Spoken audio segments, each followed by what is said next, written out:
Isn't life wonderful? For those of you who were not here last night, I want to reintroduce the dynamic duo that's about to come on. Katia Petersen is the Executive Director of Education at IONS, an Emmy Award winner, an author, a speaker, and an ambassador for humanity.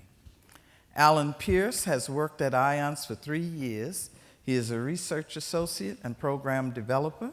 His passion is the social implications of consciousness research. Please welcome them back to the stage.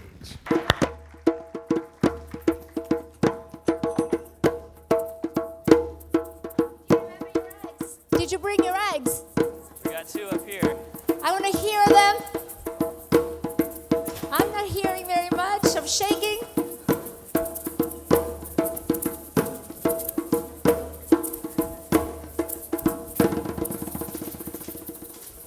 Thank you, Jason. Thank you, Jason. Good morning. What an amazing way to begin this morning, right? Every one of the speakers we already had has given us a gift. So let's just take a deep breath and take it all in. Let's not rush through it. Let's enjoy every moment. So today, we have so much to share, and we're going to give you even more opportunities to have a conversation. And I'm going to let Alan explain to you that even though we have a short time with you to have a dialogue, we will have other opportunities later this afternoon, and he will explain the whole thing. So after listening to Marilyn, it was reminding me of my time that I spent at Laguna Honda Hospice Care. And I was invited to go there because they wanted me to help the doctors and the nurses shift their perspective and their worldview, that was not a place where people went to die, but it was a place where people who went there celebrated their lives, the time they had left, with grace. And they were able to be surrounded by love and compassion so that they would die well. And the most magical thing happened. The energy shifted in the hospital. The families felt that energy, and then the patients felt that energy. And it totally changed the way that they took care of one another. And it was a beautiful sight to see. So thank you, Marilyn, for the amazing work that you do. Okay, and today we have a question related to that. And so what Katia is speaking to is really the mission of the Death Makes Life Possible project, which is to transform the fear of death into an inspiration for living and dying well. And so Marilyn also interviewed Michael Bernard Beckwith for her project. He's a spiritual teacher and founder of the Agape Center. And he asked the question, what gifts am I going to give before I leave here? What talents am I going to cultivate? How am I going to be a beneficial presence on this planet? And these questions are going to inform your conversation today as we engage in this transformation of the dialogue about death. And our question today is, what is at least one concrete choice you can make in your life now based on these questions? So what are some gifts that you want to cultivate in your life, talents you want to cultivate, to be of service before you meet your final transition at the point that we call death? And so we're going to ask you to find a new partner tonight, this morning, than you had yesterday, and get out your eggs so you can acknowledge when you have those insights and aha moments, and we know you're engaged in meaningful conversation. And we're going to raise the lights so that you can see each other as you talk. That would be great. And we ask 3 to 4 minutes per partner this time, and then we'll bring it back to the group for sharing. And turn around. Don't be shy. Just say hello.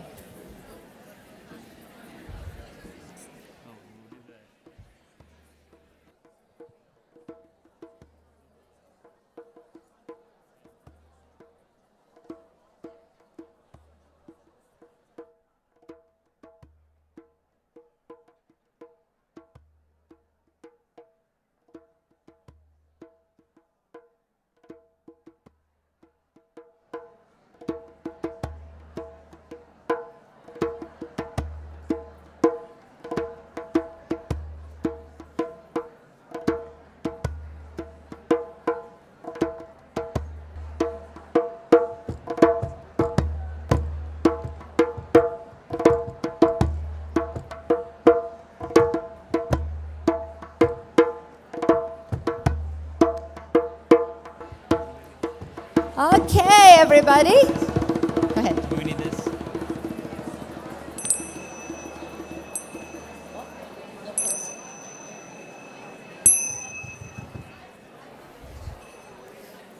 All right. I love this energy. Whew. What a beautiful thing to experience and be here in your midst. All right, everybody. Thank you. Thank you. So we're going to take a few moments to share some of the collective wisdom in the room. And please, please, we know that you have a lot to say, and I mean a lot. And if I let you go for the rest of the day, you'll probably still having a conversation. So this is what we're going to do. Whoever decides that you have a little gem to share, a little pearls of wisdom, make sure you keep it to 2 minutes so that more of you can share those wisdom pieces with us. And I promise you will have more chances to do so. All right? Yes? A question? You would like to say something? Mike? So we have a mic over here. We got 2 hands. Thank you. Right up front. We're doing this together. Oh, great. Thank you.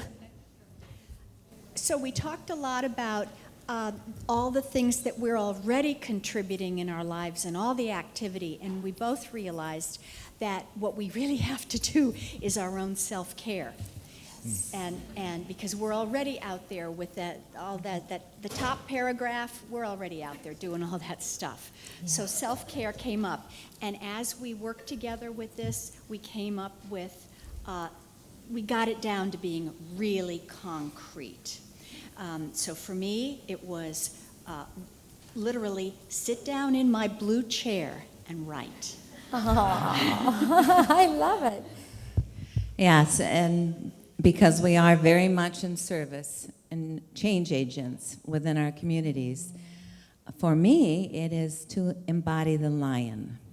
And essentially, if I embody the lion is very calm and in his body, her body, and lowers the respiratory rate. So if I can actually embody the lion, I can come down to that calm, centered place to be able to not feel that frantic energy of getting so much done all the time. That's beautiful. Thank you. You're welcome. Thank you. Excellent. Thank you. One more here. One more? My wife and I have been together, married for 57 years. And every day we remind each other of this prayer or meditation, which is to the divine of the universe, lead me to those I need and to those who need me. And in doing that, you can share love, forgiveness, understanding, respect, and more important, oneness. And then the second thing we do is to remember the 2 sacred contracts we're sent into this universe to share and to be part of. And the first one is to recognize the divine within me, within each of you. Recognize the divine within you and how you're going to take that consciousness of the divine in you and take it into the world. And understanding, love, forgiveness, world peace, oneness, unity, and community. Thank you so much. You want to come up here and do the rest of the talk with us? I love it. Okay, we have time for a couple more people. Anyone else? At least one more? Right over there. There's one there. Yeah. Okay, we'll come to you next. Is it my turn? Or Yes.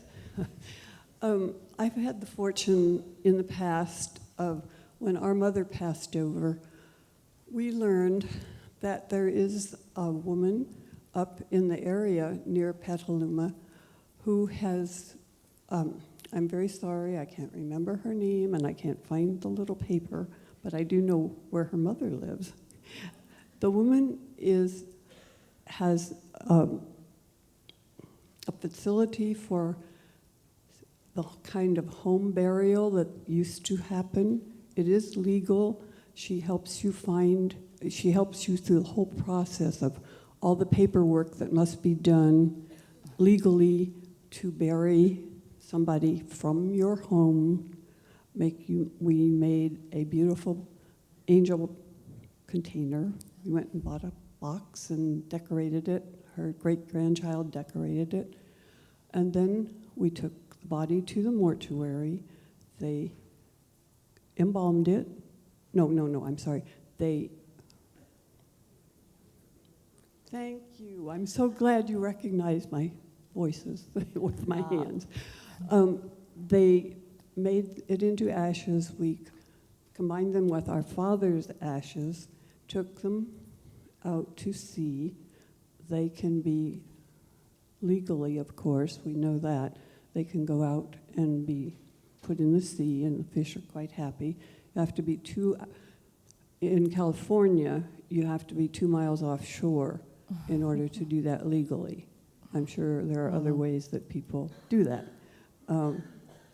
And the whole thing is so beautifully done, and I learned about it at a women's conference in Asilomar, and some of you may already know all about this, but it was kind of like, ew, when we saw the presentation at the conference. Ooh, I don't want to do that. But it was a beautiful thing, yes? Yes. Yeah. All right. Well, thank you so much for sharing that. Thank you. All right. I just wanted to, in closing with Alan, I just wanted to take a moment and celebrate the many, many different ways that each culture really deals with death, and how much we can learn from each other. How many people choose to have a celebration to the fullest by sharing stories, by playing music, by dancing, by respecting the life that, and all the amazing things that each one of those people contributed in the world. And rather than living with fear, just like Marilyn said, is there a way that we can really take that moment and remember that every one of the people that we experience in our lives who have been with us, that we have lost for any reason, they're always in our heart. They're always in our bodies. They're always in our memory. And we do have the ability to be able to bring that back when we feel that we are missing them, when we want to remember the incredible power of who they were and what they have given us in their gifts. So it is possible, and all we have to do is believe it. And if you'd like to engage in this dialogue further, later this afternoon, ION's Next Gen is hosting a meetup in Kensington Court, Conversation Circles, where we're going to dive deeper into these topics, engage further in dialogue. And I just want to say that ION's Next Gen is for every single person in this room. It's not just for millennials to meet up and talk about iPhones and the internet and all of this. So it's an intergenerational space where we're trying to cultivate co-creation intergenerationally for generations today and generations to come. So I hope you'll join us for that. Yeah. And we want to leave you with this. If there was one thing you would like people to remember you by someday, what would that one thing be? Just take that with you. And thank you again for being so wonderful. Thank you.